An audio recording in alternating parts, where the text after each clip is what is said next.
Hi everyone, welcome to our YouTube channel general Studies for Government jobs. তোমাদের যে previous year math class হচ্ছিল NTPC CBT 2 এর, আজকে তার পরবর্তী ক্লাস নাম্বার 25, যেখানে আমরা 17 ফেব্রুয়ারি 2021 এর সেকেন্ড শিফটের অঙ্কগুলো নিয়ে আলোচনা করব। এর আগে আমাদের 24টি ক্লাস হয়ে গেছে। যারা যারা দেখোনি, এই ভিডিও ডিসক্রিপশন বক্সে তার প্লেলিস্ট লিংক তোমরা পেয়ে যাবে, সেখান থেকে আগের ভিডিওগুলোকে অবশ্যই দেখে নেবে। এবং যারা যারা এখন আমাদের Telegram channel Jobs Academy, Facebook page Jobs Academy এবং Facebook group General Studies for Government Jobs join হওনি, ডিসক্রিপশন বক্সে দেওয়া লিঙ্ক থেকে জয়েন হয়ে যাও। সেখানে তোমরা ভিডিও রিলেটেড ইনফরমেশন এবং পিডিএফ পেয়ে যাবে।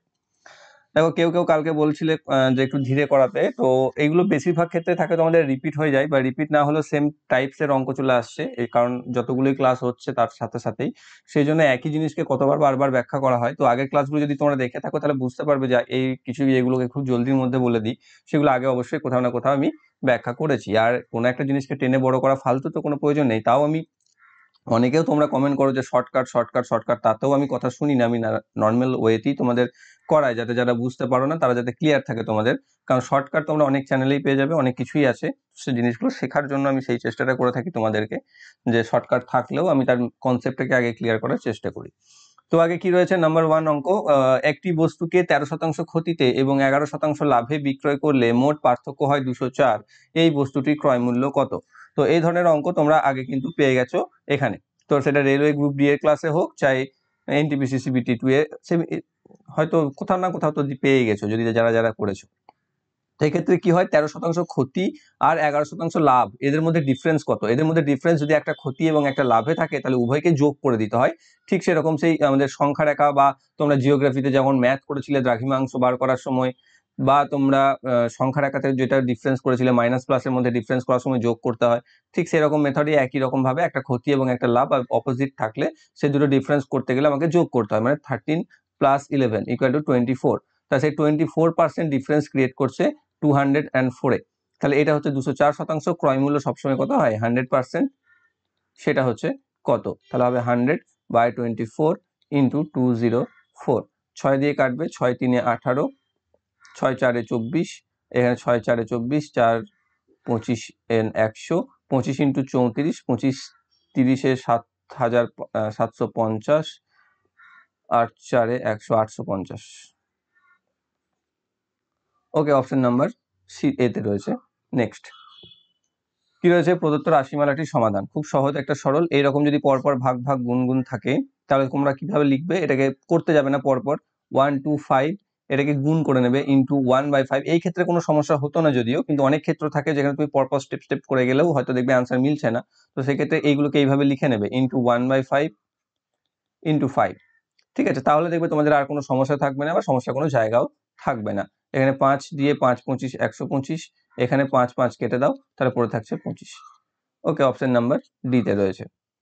নেক্সট রয়েছে, যদি একটি সংখ্যার 28% 20 হয় তবে সংখ্যার 49% কত হবে? সিম্পল ত্রৈরাশিক করে দেবে, আর কোনো কিছু ব্যাখ্যার প্রয়োজন নেই। 28% = 20, তাহলে 49% = কত? বেড়েছে মানে বেশিটা উপরে চলে যাবে, 49/28 × 20। 8 7 দিয়ে কাটবে, 7 × 4 = 28, 7 7 = 49, 4 5 = 20, 5 7 = 35। তাহলে 49% হচ্ছে 35, অপশন নাম্বার এ তে রয়েছে। নেক্সট একটা আছে যে 19 × 19 = 361, যেটা আমরা প্রত্যেকে জানি। তাহলে 190 × 0.0019 এর ভ্যালু কত হবে? দেখো, এখানে একটা শূন্য বসিয়েছে, এক্সট্রা আছে, 19 19 ছিল তো, এখানে 190 আছে, তো এই এখানে দশমিক, এটাকে তুলে নাও, নিয়ে এটাকে নিয়ে চলে যাও এখানে। তাহলে আমি লিখতে পারি এটা 19 × 0.019। এবার দশমিকের পর এখানে 3টে ঘর আছে, মানে আমাদের গুণ যেটা আসবে 361, তার 3 ঘর আগে দশমিক বসবে, মানে হবে অ্যান্সার এটা, যে 0.361, অপশন নাম্বার বি তে। নেক্সট রয়েছে, অনুষ্কার কাছে একটি ব্যাগে 4টি ইরেজার, কিছু সংখ্যক পেন্সিল এবং কিছু সংখ্যক শার্পনার আছে। শার্পনার সংখ্যা পেন্সিল সংখ্যার 1/4, তার কাছে কতগুলি পেন্সিল আছে যদি 3টি উপাদানের মোট সংখ্যা হয় 49? ঠিক আছে, তাহলে 4টি ইরেজার আছে, প্রথমে এটা উল্লেখ করে দিয়েছে, তার মানে আমার কোনো সমস্যা নেই। 4টি ইরেজার, কিছু সংখ্যক পেন্সিল আছে, জানি না, ধরে নিলাম, আর কিছু সংখ্যক শার্পনার আছে। শার্পনারের সংখ্যা হচ্ছে পেন্সিল সংখ্যার 1/4, মানে পেন্সিল যদি x হয়, শার্পনার হচ্ছে x/40, তাদের যোগফল হচ্ছে কত? 49। এটা তাহলে x+x/4 সমান হচ্ছে 49 থেকে 4 বাদ, মানে হচ্ছে 45। তাহলে এখানে কি পাচ্ছি আমি? যোগ করলে 5x = 4 দিয়ে 45 গুণ হয়ে যাবে, 45 × 4, বা x = 45 × 4/5 5 5 দিয়ে কেটে দাও, 5 9, তাহলে 4 9 36। তাহলে পেন্সিল সংখ্যা হচ্ছে 36টি, অপশন নাম্বার সি তে রয়েছে। নেক্সট রয়েছে একটি সমকোণী সমদ্বিবাহু ত্রিভুজের অতিভুজ হচ্ছে 18√3 সেন্টিমিটার, তাহলে ত্রিভুজটির ক্ষেত্রফল নির্ণয় করো। তাহলে বাহু দুটোই তো সমান, তাই না? তাহলে আমরা কি জানি যে অতিভুজ দিয়ে দিয়েছে এখানে 18√3 সেন্টিমিটার। ওকে, তাহলে এখানে অতিভুজ যদি দিয়ে থাকে সমকোণী সমদ্বিবাহু ত্রিভুজের, তাহলে ত্রিভুজটির ক্ষেত্রফল বার করতে বলেছে। তাহলে এখানে কি করতে পারি আমরা? পিথাগোরাসের সূত্র অ্যাপ্লাই করব। এটা হচ্ছে সমকোণী সমদ্বিবাহু ত্রিভুজ, এটা হচ্ছে 18√3। এই দুটো জানি না আমি, এটাও এক্স এটাও এক্স, কারণ সমকোণী সমদ্বিবাহু বলে দিয়েছে। তাহলে আমি লিখতে পারি x² প্লাস x² সমান 18√3 এর স্কোয়ার, বা 2x² ইকুয়াল টু এখান থেকে 324 গণিত 3, বা x² ইকুয়াল টু কত পাচ্ছি আমি 162 গণিত 3, বা x² ইকুয়াল টু গুণটা করলে কত পাচ্ছি আমি 486। ঠিক আছে, তাহলে x² পাচ্ছি এটা। এবার এখানকার তুমি দেখো লক্ষ্য করলে যে x² পাচ্ছ, তাহলে আমাদের এখানে ক্ষেত্রফলের ফর্মুলা কি? হাফ গণিত ভূমি গণিত উচ্চতা, তাই তো? এটা দুটোই দেখো এখানে ভূমি বেস, আর এখানে হাইট b ইন্টু h, এটা। তাহলে এখানে কি হচ্ছে হাফ ইন্টু ভূমি হচ্ছে x, উচ্চতা হচ্ছে x, তাই না? সমান হচ্ছে কত? ক্ষেত্রফল। তাহলে আমরা এখানে x² সমান 486 পেয়ে গেছি।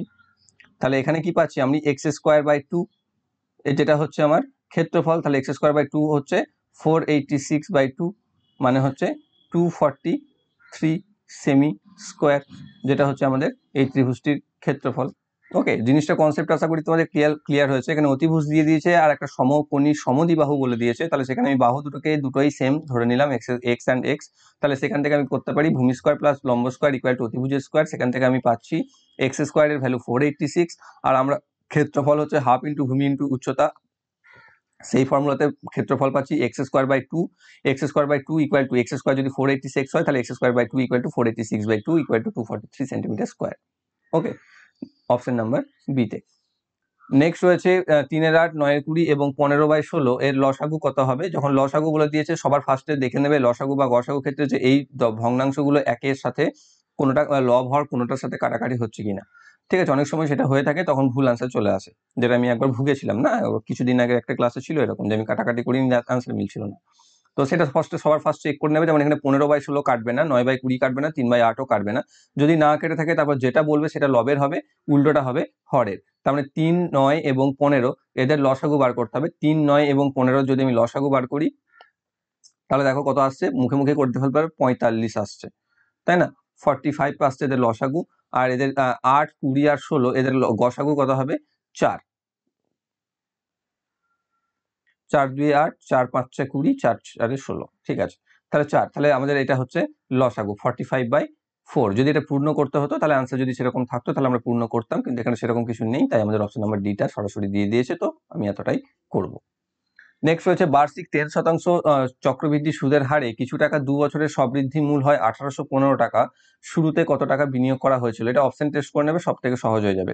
সাধারণত ভেবে রাখবে যে এরকম যখন দেওয়া থাকে না, তখন যে অ্যান্সারটা হয় সেটা একটা পূর্ণ সংখ্যা বা একটা স্বাভাবিক সংখ্যা থাকে, সেরকম কিছু একটা থেকে দেয়। তো এই ক্ষেত্রে দেখো প্রথমে অপশন নাম্বার এ যেটা রয়েছে 1500, এটা আমাদের আনসার হবে। তো কিভাবে করতে পারো?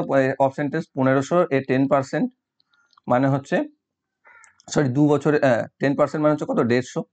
আর 150 এর 10% সমান হচ্ছে 15। তাহলে এটা গুণিত 2, এটা গুণিত 1, মানে পাচ্ছ 300, এখানে পাচ্ছ 15, মানে যোগ করে 315 সুদ পাচ্ছ। সুদ যদি পাও তাহলে আসল হচ্ছিল 1500, যোগ করে 315 পাচ্ছ, যেখানে 1815 চলে আসছে, যেটা আমার এখানে প্রোভাইডেড। তাহলে আমি বলতে পারি অপশন নাম্বার এ তে যে সেটি হচ্ছে আমাদের সঠিক উত্তর। ওকে, আর না হলে তুমি এটাকেও ধরতে পারো যে p into 1 plus 10/100 to the power n equal to 2 equal to 1815। ঠিক আছে, এটাও তুমি করতে পারো, তাতেও কোনো সমস্যা নেই। ওকে, এখান থেকে পাচ্ছ 1/10 মানে 11/10, তাহলে p into 11/10 into 11/10 equal to 1815। 15 এটা তুমি পাচ্ছ। ওকে, তো এখান থেকেও তুমি পি ভ্যালু বার করতে পারো, তাতেও তোমার 1500ই আসবে। নেক্সট রয়েছে যদি তিনটি সংখ্যার অনুপাত 4:3:8 হয় এবং এই তিনটি সংখ্যার ক্ষুদ্রতম সংখ্যাটি 42 হয়, তাহলে এই তিনটি সংখ্যার মধ্যে বৃহত্তম সংখ্যাটি কত? তিনটি সংখ্যার অনুপাত কত দিয়েছে? 4:3:8। তো অনুপাত দেখে সব থেকে ক্ষুদ্রতম কাকে মনে হচ্ছে তোমার? 3 আছে, এটা সব থেকে ছোট এটা, তাহলে এটা কি বলে দিয়েছে? এটা হচ্ছে 42। তাহলে বৃহত্তম সংখ্যাটি কত? বৃহত্তম কোনটাকে মনে হচ্ছে? 8 এটা, তাহলে এটা হচ্ছে বৃহত্তম, তাই তো? তাহলে 3 এর সাথে এটা 42 আছে, 3 এর ভ্যালুটা কত দিয়ে গুণ হয়েছে? দেখো 3 14 42 হয়েছে, তাহলে এখানে 8কেও একে 14 দিয়ে গুণ করে দাও। 8 14 কত হচ্ছে? 4 8 32 2 হাতে থাকে 3, 8 1 8 3 11, 112। অপশন নাম্বার ডি তে রয়েছে। নেক্সট রয়েছে 15 এবং 25-এর লসাগু এবং গসাগু এর গুণফল কত হবে? আমরা কি জানি যে লসাগু প্রত্যেকে জানো ইন্টু গসাগু সমান সংখ্যা দুটির গুণফল। তাহলে আমার এখানে এটা চেয়েছে আর সংখ্যা দুটি প্রোভাইডেড, তাহলে সংখ্যা দুটোকে গুণ করে দিলেই আমি লসাগু গণিত গসাগু পেয়ে যাব, মানে সিম্পলি 15 ইন্টু 25, 25 ইন্টু 15 মানে হচ্ছে 375। অপশন নাম্বার ডি তে রয়েছে। নেক্সট হচ্ছে রোহন এ থেকে বি দূরত্ব গেল, সে 75% দূরত্ব 60 কিলোমিটার প্রতি ঘন্টা গতিতে এবং বাকি দূরত্ব 40 কিলোমিটার প্রতি ঘন্টা গতিতে অতিক্রম করলো। সমগ্র যাত্রায় তার গতি কত ছিল? ঠিক আছে, তুমি এখানে 2-3 রকম মেথড ইউজ করতে পারো। প্রথমে 60 আর 40-এর লসাগু যাবে সেরকম কোন একটা সংখ্যা নিলে, দূরত্ব ধরলে, যেটা হচ্ছে 120 কিলোমিটার, তাহলে 120 কিলোমিটারের 75% মানে হচ্ছে 3/4, মানে হচ্ছে 90, তাই তো? তাহলে 90 কিলোমিটার মানে টোটাল দূরত্ব ধরে নিলে তুমি 120 কিলোমিটার, তার মধ্যে 90 কিলোমিটার যাচ্ছে 60 কিলোমিটার প্রতি ঘন্টা গতিতে, সেখানে তার সময় লাগছে কত? 90/60 মানে হচ্ছে 1.5 আওয়ার্স। আর এখানে তার বাকি 40 কিলোমিটার গতিতে যাচ্ছে কত কিলোমিটার? 30 কিলোমিটার, তাহলে 30 কিলোমিটার যাচ্ছে 40 কিলোমিটার প্রতি গতিতে, মানে সময় লাগছে 3/4 ঘন্টা বা সমান হচ্ছে 45 মিনিট। 45 মিনিট, তো তাহলে মোট সময় কত লাগছে? 1.5 প্লাস 45 মিনিট বা 3/4 ঘন্টা। 45 মিনিটকে যদি আমি দশমিকে নিয়ে আসি তাহলে আমি কি পাবো? 7.5, তাই তো? Sorry 0.75 minute. তাহলে এই দুটোকে যদি আমি ঘন্টা, সরি, তাহলে এই দুটোকে যদি যোগ করি আমি, তাহলে মোট সময় পেয়ে যাব 1.5 প্লাস 0.75 মানে হচ্ছে 2.25। তাই 2.25 ঘন্টা সময় লাগছে, মোট দূরত্ব যাচ্ছে 120। তাহলে এটা ভাগ করে দিলেই আমাদের এভারেজ যেটা সেটা আমি পেয়ে যাব। তাহলে এখান থেকে পাচ্ছি 120, তারপর ইন্টু 100/225, 25 দিয়ে ভাগ যাবে, 25 দিয়ে এটা হচ্ছে 8 একে 9, এটা 25 দিয়ে এটা যাচ্ছে 4, তাহলে 9 দিয়ে এটা 3 দিয়ে চলে যাচ্ছে 3 40, এখানে 3 দিয়ে এটা 3, তাহলে 160/3, তাহলে 53.13 কিলোমিটার প্রতি ঘন্টা। তাহলে এভারেজ গতিবেগ হচ্ছে 53.13 কিলোমিটার প্রতি ঘন্টা। নেক্সট রয়েছে যদি একটি বর্গক্ষেত্রের পরিসীমা 20 সেন্টিমিটার হয় তবে তার ক্ষেত্রফল কত? দেখো এর থেকে সহজ অঙ্ক আর কি আসতে পারে। পরিসীমা দিয়ে দিয়েছে 20 সেন্টিমিটার, তার মানে বাহু বার করে নেবো আমি ফার্স্ট। বাহু হচ্ছে পরিসীমা বাই 4, 20/4 মানে হচ্ছে 5 সেন্টিমিটার। তাহলে বাহু যদি 5 সেন্টিমিটার হয় তাহলে তার ক্ষেত্রফল কত? ক্ষেত্রফল হচ্ছে বাহু স্কোয়ার মানে হচ্ছে 5 × 5 সমান হচ্ছে 25 সেমি স্কোয়ার। অপশন নাম্বার বি তে রয়েছে। নেক্সট রয়েছে যদি থিটা ইকুয়াল টু 30 ডিগ্রি হয় তাহলে sine theta into cos theta এর ভ্যালু কত? তো ভ্যালু বসিয়ে দাও সাইন থিটা এবং কস থিটার। সাইন থিটার ভ্যালু কত? সাইন থিটার ভ্যালু হচ্ছে সাইন 30 ডিগ্রি ভ্যালু হচ্ছে 1/2 ইন্টু কস 30 ডিগ্রি ভ্যালু হচ্ছে √3/2, গুণ করে দাও √3/4। অপশন নাম্বার ডি তে রয়েছে। তো এই সাইন তোমাদের দেখছি আমি তাই যে এই অঙ্কগুলোতে তোমাদের কিন্তু বেশ সমস্যা আসছে, মানে এই অঙ্কটাতে নয় কিন্তু এই সাইন ট্যান কসের এই অঙ্কগুলোতে। তো এর জন্য তোমাদের যে বেস ক্লিয়ারেন্স থাকা দরকার সেটা মনে হচ্ছে অনেকেরই নেই, তো চেষ্টা করব সেটার উপর একটা কোনো ভিডিও দেওয়ার। তার আগে তোমাদের যেটা করণীয় সেটা হচ্ছে ক্লাস 10 এবং 9-এ যেখানে রয়েছে এই অঙ্কগুলো, সেখান থেকে এদের যে রিলেশনগুলো অর্থাৎ একে অপরের সাথে রিলেশন, সাইনের সাথে কসের রিলেশন, ট্যানের সাথে কটের রিলেশন, এদের যে ইন্টাররিলেশন রয়েছে সেই রিলেশনগুলো এবং এর ভ্যালুগুলো, এগুলোকে তোমরা একটু হ্যাবিট করে নাও। মানে মুখস্থ আমি বলবো না, রেগুলার বেসিসে দেখতে থাকো, অটোমেটিক্যালি মনে থাকবে। মুখস্থ তুমি করবে, আজকে করবে, কাল ভুলে যাবে। ঠিক আছে? তো রেগুলার বেসিসে তোমরা এগুলোকে একটু দেখো, প্র্যাকটিস করো, তাহলে দেখবে তোমাদের এই রিলেশনগুলো যদি মাথাতে থেকে থাকে না, তবেই তোমরা কিন্তু অঙ্কগুলোকে পরীক্ষায় করে আসতে পারবে। এইটা যেমন শুধু ভ্যালু মনে রাখতে পারলেই হবে, রিলেশন জানার কোনো প্রয়োজন নেই বা রিলেশন কোনো লাগছে না এখানে। কিন্তু বেশ কিছু অঙ্ক তোমাদের থাকবে বা রয়েছে, দেখতে পাচ্ছ আগে গত ক্লাসগুলোতে, যে সেখানে কিন্তু ইন্টার রিলেশন একটা বিশাল বড় ফ্যাক্ট করে। তো ইন্টার রিলেশন যদি তুমি না জানো তাদের, তাহলে কিন্তু তুমি সেই অঙ্কগুলোকে করে আসতে পারবে না। তো সেই জন্য সেগুলোকে একটু রেগুলার বেসিসে তোমরা একটু অভ্যাস করো। তোমাদের অনেকেই দেখলাম যে এই জায়গাগুলোতে একটু গন্ডগোল হচ্ছে, মানে বাকিরা সবাই তো অন্য অঙ্কগুলোর উত্তর তো চটচট করে দিয়ে দিচ্ছ, কিন্তু এর বেলাতেই দেখছি একটু লেট করছো। নেক্সট অঙ্ক রয়েছে, যদি থিটা সূক্ষ্মকোণ হয় এবং ট্যান থিটা ইকুয়াল টু 48/55 হয়, তাহলে কোসেক থিটা এর ভ্যালু কত? ঠিক আছে, দেখো প্রথমে কোসেক থিটা আর এখানে ট্যান থিটা। ট্যান থিটা মানে হচ্ছে লম্ব বাই ভূমি, এটাই আমি বললাম। ট্যান থিটা ইকুয়াল টু হচ্ছে লম্ব বাই ভূমি, যেটা দেওয়া আছে 48/55, মানে লম্ব যদি 45/8 হয় তাহলে ভূমি হচ্ছে 55। দেখো এখান থেকে দেখেই বুঝতে পারছো যে অতিভুজ আসবে এটা 73, মানে 48 square plus 55 square equal to 73 square, এটা হতে হবে ট্রিপলেট। তো এখানে অতিভুজ হচ্ছে 73, কারণ অপশনে দেখতে পাচ্ছ, অপশন দেখে আমরা এটাকে আন্দাজ তো লাগাতেই পারি। তাহলে অতিভুজ যদি তুমি 73 পেয়ে যাও, তারপর আমাদের কি করণীয়? তারপর আমাদের করণীয় হচ্ছে সাইন থিটা ভ্যালু হচ্ছে, বা cos theta, sorry cosec theta equal to 1/sin theta. এই যে এই ইন্টার রিলেশনগুলোর কথা আমি বলছিলাম। তাহলে এখানে কি হচ্ছে, সাইন থিটার ভ্যালু হচ্ছে অতিভুজ বাই লম্ব, বা সরি লম্ব বাই অতিভুজ। সাইন থিটার ভ্যালু কি, যেমন ট্যান থিটা সমান হচ্ছে লম্ব বাই ভূমি, তেমনি সাইন থিটার ভ্যালু হচ্ছে লম্ব বাই অতিভুজ। লম্ব বাই অতিভুজ কত? 48/73। তাহলে কোসেক থিটা কি হবে? এটা 1/, মানে উল্টে যাবে, তাহলে কোসেক থিটার ভ্যালু হচ্ছে 73/48। অপশন নাম্বার সিতে রয়েছে। নেক্সট হচ্ছে 6, 9 এবং এক্স, এদের লসাগু 72, প্রদত্ত কোন বিকল্পটি এক্স এর সম্ভাব্য মান হতে পারে? দেখো যদি এখানে 12 হয়, তাহলে 6, 9 এবং 12 এদের লসাগু কখনো 72 হতে পারে? কারণ হতে পারে না, 36 হয়ে যাবে, লসাগু 36 হয়ে যাবে যদি 12 ধরে নিই আমি এক্স কে। তাহলে যদি 36 ধরি, 36 যদি ধরে নিই, তাহলে 36 যদি হয় তাহলে 36 থাকলেও 36ই হবে লসাগু। তারপরে যদি 18 ধরে নিই, 18 ধরলেও 36 হবে লসাগু। কেবলমাত্র 24 যেটা রয়েছে সেটা যদি আমি নিই এখানে, তাহলে আমাদের লসাগু আসবে 72। তাহলে অপশন নাম্বার সি হচ্ছে এটা সঠিক উত্তর, যেখানে x ইকুয়াল টু 24, এখানকার মধ্যে সম্ভাব্য মান হচ্ছে 24।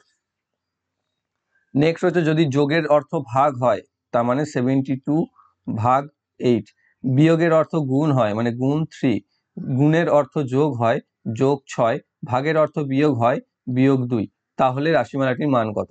তাহলে 8, 9, 72, 9 × 3 + 6 - 2, মানে হচ্ছে 27 + 6 - 2, বা হচ্ছে 31। অপশন নাম্বার ডি তে রয়েছে। নেক্সট হচ্ছে, ঠিক 7টি করে উৎপাদক আছে এমন দুটি ক্ষুদ্রতম স্বাভাবিক সংখ্যার যোগফল কত হবে? এখানে ক্ষুদ্রতম, এই অঙ্কটা একটু দেখো, না জানলে পারবে না। ঠিক 7টি করে উৎপাদক আছে এমন দুটি ক্ষুদ্রতম বলেছে।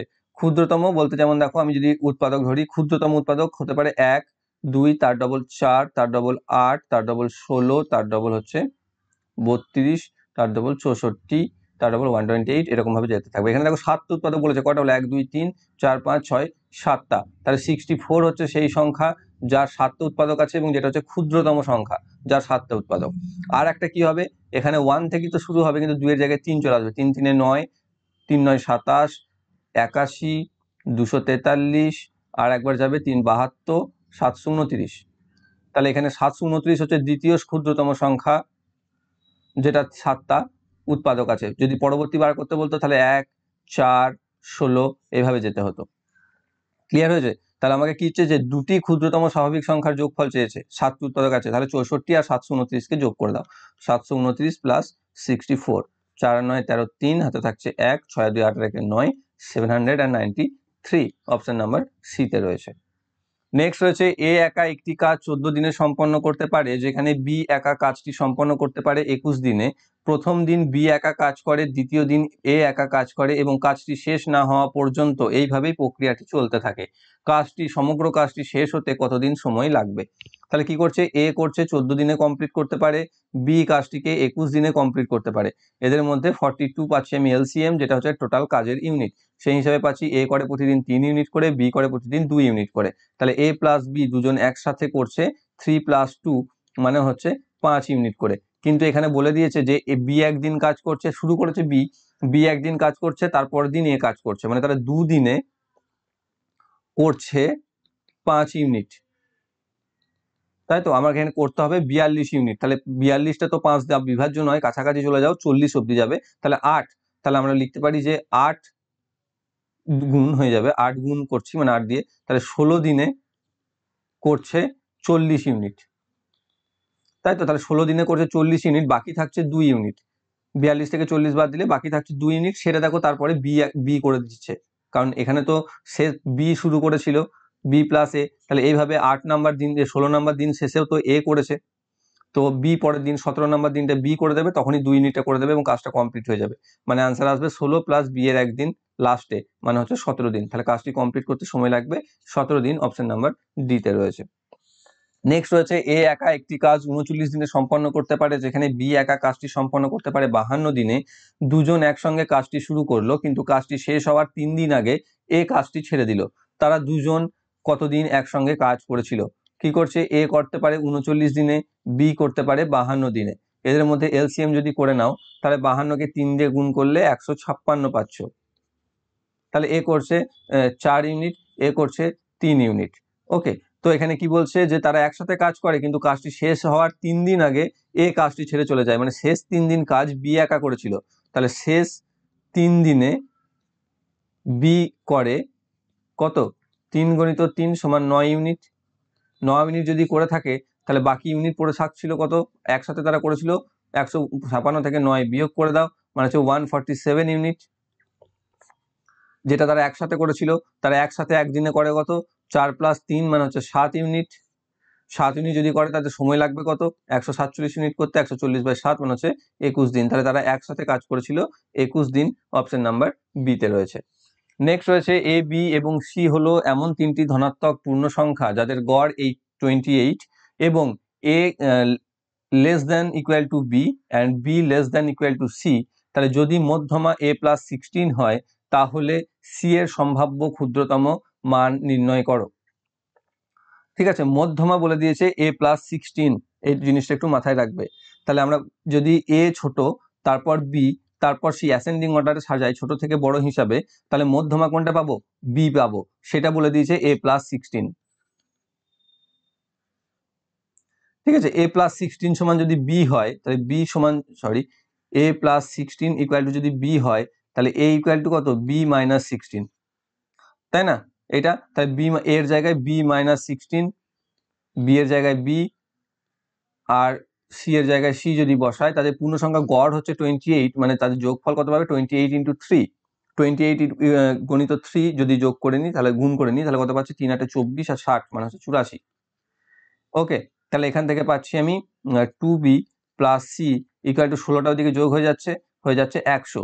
এবার এখানে কি বলেছে, B less than equal to C, মানে হয় সমান নয় ছোট, কিন্তু সি এর সম্ভাব্য ক্ষুদ্রতম মান কত হতে পারে, হয় সমান যদি করতে চাই, তাহলে তিনটে যদি সমান করে দিই আমি বি অ্যান্ড সি কে, তাহলে দেখো কি আসে, 33.33 এরকম ভ্যালু আসছে। কিন্তু সেটা হলে তো সমান হচ্ছে, তাহলে বি এর সি এর সম্ভাব্য ক্ষুদ্রতম মান পয়েন্টে তো হতে পারে না, ধনাত্মক পূর্ণ সংখ্যা বলেছে। তাহলে তুমি যদি এটা ছাড়া তুমি সমান করতে পারবে না, তাহলে ধরে নিতে হবে যে সি হচ্ছে 34। দেখো 34 যদি হয়, আর একে যদি 33 ধরো, তাহলে 33 2 66 আর 34 যোগ করলে আমি পাচ্ছি 100। তাহলে সি এর সম্ভাব্য ক্ষুদ্র মান হতে পারে, কারণ সিটাকে আমি ছোট করতে পারছি না, যে সিটাকে 33 করে দেবো, বাকি দুটোকে আমি বড় করে নেবো, বাকি দুটোকে 34 করে সিটাকে 32 করে নেবো, সেটা আমি করতে পারবো না। তাই আমাকে সিটাকেই বড় করতে হবে, কারণ রিলেশন সেটা বলছে। তাই সেই ক্ষেত্রে সি কে আমরা ক্ষুদ্রতম ভাবে বা নিম্নতম বা ন্যূনতম আমরা 34 তো ধরতেই হবে। তাহলে বি ইকুয়াল টু পাচ্ছ 33, এবং সেই ক্ষেত্রে সি এর ক্ষুদ্রতম সম্ভাব্য মান হচ্ছে 34। আশা করছি বুঝতে পেরেছো, অপশন নাম্বার ডি তে রয়েছে। নেক্সট রয়েছে সোনালকে 16 দিনের সেলস ড্রাইভ চলাকালীন তার যাতায়াতের ব্যয়ের জন্য কিছু হাত খরচ দেওয়া হয়েছিল। তার থাকার সময় আরো 8 দিন বৃদ্ধি পায়, ফলস্বরূপ তার দৈনিক ভ্রমণ ভাতা কমে 80 টাকা হয়ে যায়। প্রথমে তাকে কত অর্থ অনুমোদন করা হয়েছিল?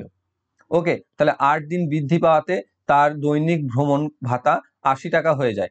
ওকে, তাহলে 24, তাহলে মোট দিন কত হচ্ছিল, 16 দিনের জন্য সে গেছিল, কিন্তু 8 দিন বেড়ে গেছিল, মানে হয়েছিল তার 24 দিন টোটাল, 16 প্লাস 8 24 দিন। তাহলে তার প্রতিদিন তখন ভাতা ছিল 80 টাকা করে, মানে 24 ইন্টু 80 গুণ করলে আমি কত পাচ্ছি, 4 8 32 2 হাতে থাকে 3 8 2 16 আর 2 18 1820 টাকা।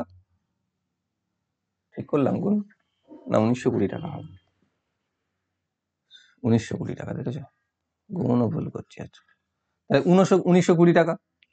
তাহলে এই 1920 টাকাটাই তো প্রথমে 16 দিনের জন্য দেওয়া হয়েছিল, কারণ 8 দিন বেড়ে যাওয়ার ফলে তার দৈনিক ভাতাটা 80 টাকা হয়ে গেছে। তাহলে 1920 টাকাটা যদি তাকে 16 দিনের জন্য দেওয়া হয়ে থাকে, তাহলে সেটা কত টাকা পাচ্ছে এখানে? 1920 বাই মানে কত অর্থ অনুমোদন করা হয়েছিল, সেটা তো এটাই আনসার হয়ে যাচ্ছে তাহলে। কিন্তু দেখো এটার অফিসিয়াল আনসার কিতে না 3840, অর্থাৎ এর ডবলটা রয়েছে অনুমোদন বা করা অর্থ। তো সেটা কিভাবে হচ্ছে, এটা দ্বিগুণ কেন হলো সেটা আমি এখনো বুঝতে পারলাম না।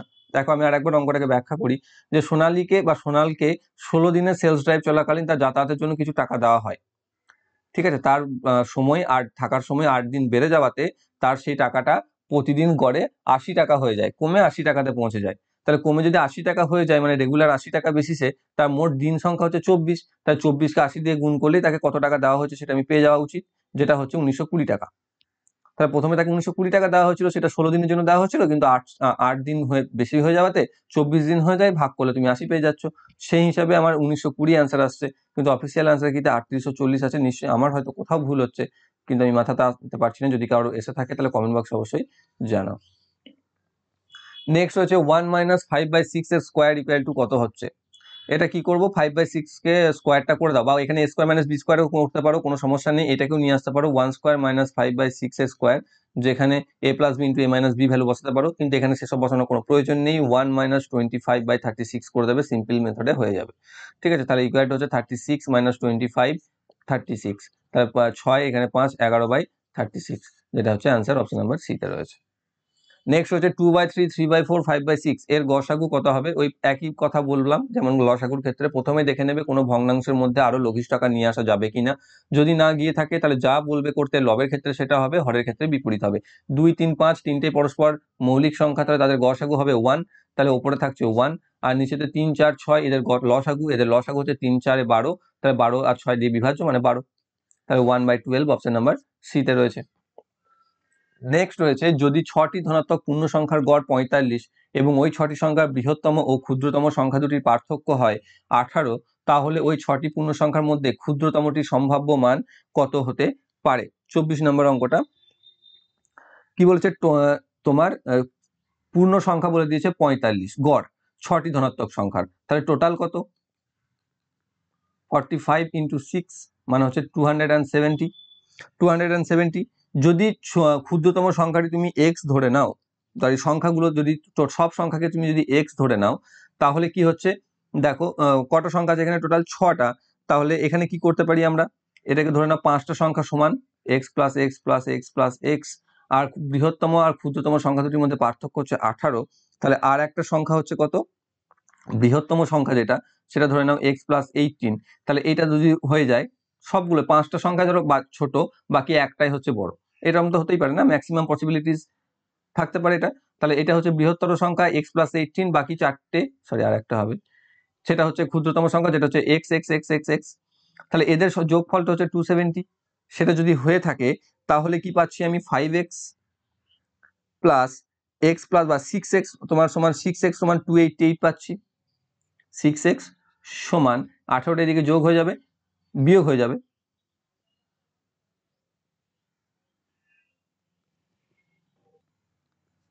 দেখো এখানে আমাকে কি জানতে বলেছে, ক্ষুদ্রতমটি সম্ভাব্য মান, তো ক্ষুদ্রতমটা ধরে নাও, তার বাকি সবগুলো ধরে নাও বৃহত্তম, তার বাকি সবগুলো যদি x হয়ে যায়, এটা কাটো, হ্যাঁ, তাহলে বাকি সবগুলো যদি x হয়ে যায় তাহলে ক্ষুদ্রতমটা হচ্ছে x - 18। ওকে, তাহলে এটা হচ্ছে ক্ষুদ্রতম, আর বাকি সবগুলো ধরো সমান। তাহলে সেটা যদি হয়ে থাকে তাহলে এদের যোগফল হচ্ছে 270, কারণ আমি টোটাল তো বার করে নিয়েছি, এদের মধ্যে যোগ চিহ্ন বসিয়ে দিই আমি। তাহলে এখান থেকে পাচ্ছি আমি 6x - 18 = 270। সেটা যদি হয় তাহলে 6x = 288, বা x = 6 দিয়ে ভাগ 6 4 24, 4 6 48, 8 6 48, তাহলে x = পাচ্ছি 48। x যদি 48 হয় মানে এইগুলো সব হচ্ছে 48, ছোট ক্ষুদ্রতম সংখ্যাটা কত, x - 18 মানে হচ্ছে 48 - 18, যেখান থেকে আমি বিয়োগ করে পাচ্ছি 30। তাহলে ক্ষুদ্রতমটির সম্ভাব্য মান হতে পারে 30 অপশন নাম্বার সিতে রয়েছে। এটা হচ্ছে মেথড। যদি বৃহত্তম বলতো তাহলে ওপর বৃহত্তমটা বার করতে চাইতো তাহলে ওপরেরটা আমি করতাম, সেটা আমি বৃহত্তমটা উল্টো বলে দিচ্ছিলাম। তো এখানে কি চেয়েছে, আমাকে ক্ষুদ্রতমটা চেয়েছে, তাহলে বাকি সবগুলোকে ধরে নিতে হবে সমান, শুধু ক্ষুদ্রতমটার মধ্যে যে পার্থক্য দিয়েছে বৃহত্তম ও ক্ষুদ্রতম সংখ্যা দুটির মধ্যে পার্থক্য সেটা হচ্ছে 18, তাই আমাকে ক্ষুদ্রতমটা ধরে নিতে হবে x - 18, সবগুলোকে যোগ করে আমি পেয়ে যাচ্ছি 270, সেখান থেকে 6x = 288, তাহলে x = 48, x = যদি 48 হয় মানে সব স্বাভাবিক সংখ্যাগুলো হচ্ছে 48, তাহলে ক্ষুদ্রতমর সাথে তার 18 ডিফারেন্স, মানে 18 যদি বাদ দিয়ে দিই তাহলে আমি পাচ্ছি সম্ভাব্য উত্তর 30, অপশন নাম্বার সিতে রয়েছে। নেক্সট রয়েছে বার্ষিক 1% সরল সুদে কিছু পরিমাণ টাকার 6 বছর সুদ আসল হয় 2368 টাকা এবং 11 বছরের সুদ আসল হয় 3008 টাকা। এখানটা কমা হবে, হ্যাঁ, দশমিক নয়। তো এখানে কি হচ্ছে, 11 বছরে সুদ প্লাস আসল হচ্ছে 3008, আর 6 বছরে সুদ প্লাস আসল এটা হচ্ছে কত, 2368। তাহলে আমি যদি বিয়োগ করি তাহলে আসলটা বাদ চলে যাচ্ছে, আমি 5 বছরের সুদ পেয়ে যাব। 5 বছরের সুদ সমান বিয়োগ করলে পাচ্ছি 0, 4, 6, 640 টাকা। তাহলে 1 বছরের সুদ কত, 1 বছরের সুদ 5 দিয়ে ভাগ করে দাও, 5 × 12 = 60, 5 × 8 = 40, 128 টাকা। 6 বছরের সুদ কত হবে, কারণ 6 বছরের এখানে সুদ আসল দিয়েছে একটা, 6 বছর বা 11 বছরে বার করতে পারো তুমি, 6 বছরের বার করে নি, 6 বছরের হবে, এর সাথে 128 যোগ করে দাও, তাহলে হচ্ছে 8, 4 × 2 = 6, 768 টাকা। 768 টাকা যদি হয়ে থাকে, সুদ আসল ছিল 2368, তাহলে আসল হচ্ছে 2368 থেকে 768 বিয়োগ 0, 0, 6, 1, 1600 টাকা। তাহলে আমি পাচ্ছি যে আসল হচ্ছে 1600 টাকা। তাহলে এবার আসলে 1600 টাকা, 1 বছরের সুদ হচ্ছে 128 টাকা, তাহলে সুদের পার্সেন্টেজ কত, 128/1600 ইন্টু 100, 100 0 0 কেটে দাও, 16 দিয়ে যদি আমি ভাগ করি যাবে ভাগ, কত দিয়ে যাচ্ছে দেখি, 6 × 16 = 96, 7 × 16 = 112, 8 দিয়ে কেটে যাচ্ছে, তাহলে 8 × 16 হচ্ছে 128, অপশন নাম্বার ডিতে রয়েছে। নেক্সট রয়েছে কি দেখো, 124n প্লাস 124n+1 এর একক স্থানীয় অঙ্কটি কত হবে নির্ণয় করুন, যেখানে n একটি অখণ্ড সংখ্যা। ঠিক আছে, তাহলে এখানে n একটি অখণ্ড সংখ্যা বলেছে, তাহলে এটা যদি হয়ে থাকে, দেখো এখানে যাই হোক এখানে তার থেকে 1 বেশি হবে। ওকে, তুমি এখানে 124 দিয়েছে, তুমি এখানে অন্য যে কোনো একটা স্বাভাবিক সংখ্যা, ছোট সংখ্যা ধরে নাও, ছোট্ট একটা সংখ্যা ধরে নাও, যেমন 2^2 ধরে নাও একটা, আর 2^3 ধরে নাও একটা। তাহলে এখান থেকে কত পাচ্ছ, 4 পাচ্ছ, এখান থেকে পাচ্ছ 8, তাই তো। তাহলে এদের যোগফল যদি করি আমি, কিন্তু এখানে 124 আছে না, এখানে 124, তাহলে 4 যদি n হয়, এখানে n সমান যদি 2 ধরে নাও, তাহলে 4 স্কোয়ার যদি থাকে তাহলে 4 × 4 = 16, 6 থাকছে, আর এখানে যদি 2 হয়, এখানে 3 থাকছে, তাহলে 16, 6, আবার 6 কে তুমি 4 দিয়ে গুণ করলে 4 পাচ্ছ। সব সময় দেখবে এদের যোগফল যেটা আসবে সেটা 10 আসছে। তুমি যাই করে নাও, এখানে 2 বসাও, এখানে 3 বসাও, বা এখানে তুমি যদি 3 বসাও, এখানে যদি তুমি 4 বসাও, সেক্ষেত্রে দেখো 4^3 মানে থাকছে 4, আর এখানে তুমি 4^4 বসালে আবার তুমি এখানে পাচ্ছ 6 ইউনিট ডিজিটে, এবং সেটা যোগ করলে সবসময় আমি 10 পাবো, যার ইউনিট ডিজিটে থাকবে সবসময় 0, অপশন নাম্বার সিতে রয়েছে। এবং যেখানে তোমাদের এটা মেথডিক্যালি যদি আমরা করতে চাই, তাহলে 124n প্লাস 124n+1, এখানটাতে আমি যাই ধরি না কেন, শুধু এর ইউনিট ডিজিটে আমাকে লক্ষ্য রাখতে হবে 4 আর 4, তারপরে আমাকে দেখতে হবে যে একে যদি আমি 2 ধরি তাহলে এখানে পাচ্ছি 4 × 4 = 6, আর এখানেও যদি 3 ধরি তাহলে পাচ্ছি আমি 4, যোগ করলে 10 পাচ্ছ, ইউনিট ডিজিট যেটা আসছে সেটাই আমাদের অ্যান্সার, অপশন নাম্বার সিতে রয়েছে। নেক্সট রয়েছে x এর 36% = y এর 81%, তাহলে x = y এর ভ্যালু কত। তাহলে x যদি 100 হয়, তাহলে 36% হচ্ছে 36, যেটা হচ্ছে y এর 81%, তাহলে y এর 81% যদি 36 হয়, তাহলে 100% সমান কত, 100/81 × 36, 9 দিয়ে কাটবে, 9 × 4 = 36, 9 × 9 = 81, মানে হচ্ছে 400/9, তাহলে y সমান পাচ্ছি আমি 400/9, তাহলে x = y হচ্ছে 100/400/9। এবার দুটোকে যদি আমি 9 দিয়ে গুণ করি, করতেই পারি, তাহলে পাচ্ছি 900/400, তাহলে শূন্যগুলো কেটে দাও, 9:4, অপশন নাম্বার ডিতে রয়েছে। নেক্সট রয়েছে মুদ্রিত মূল্যের উপর একটি বস্তু প্রথমে 15% পরে 12% ছাড় দিয়ে বিক্রয়ের পরে আরো 10% লাভ হয়, ওই বস্তুটির মুদ্রিত মূল্য ও ক্রয় মূল্যের অনুপাত কত? দেখো মুদ্রিত মূল্য ধরে নাও x টাকা, ঠিক আছে, আর ক্রয় মূল্য ধরে নাও y টাকা। ক্লিয়ার? তাহলে এবার কি হচ্ছে, x টাকার উপর প্রথমে 15% ছেড়েছি, তারপর আবার 12% ছেড়েছি। তাহলে x টাকার উপর 15% ছাড়া মানে হচ্ছে 85/100 ছেড়েছি, তারপর আবার 12% মানে হচ্ছে 88/100 ছেড়েছি।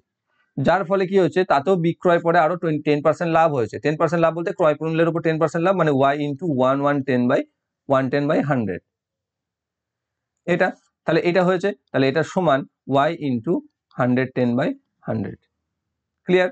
এদিকে নিচে তুমি একটা 100 কেটে দাও, এখানে তুমি কাটাকাটি করতে পারো 5 দিয়ে, 5 17 85, 5 20 100। এখানটাতে তুমি কি দিয়ে কাটবে এটাকে, 4 দিয়ে, 4 22 88, 4 5 20। তাহলে এখানে পাচ্ছি x into 17 into 22/5 equal to 110y, তাই তো? তাহলে এটাকে যদি আমি এটাকে ওয়াইটাকে এখানে নিয়ে চলে আসি, আর কিছু কাটাকাটি যাবে নাকি? হ্যাঁ নিশ্চয়ই যাবে, 11 দিয়ে কাটবে, দেখো 11 10 110, 11 2 এটা।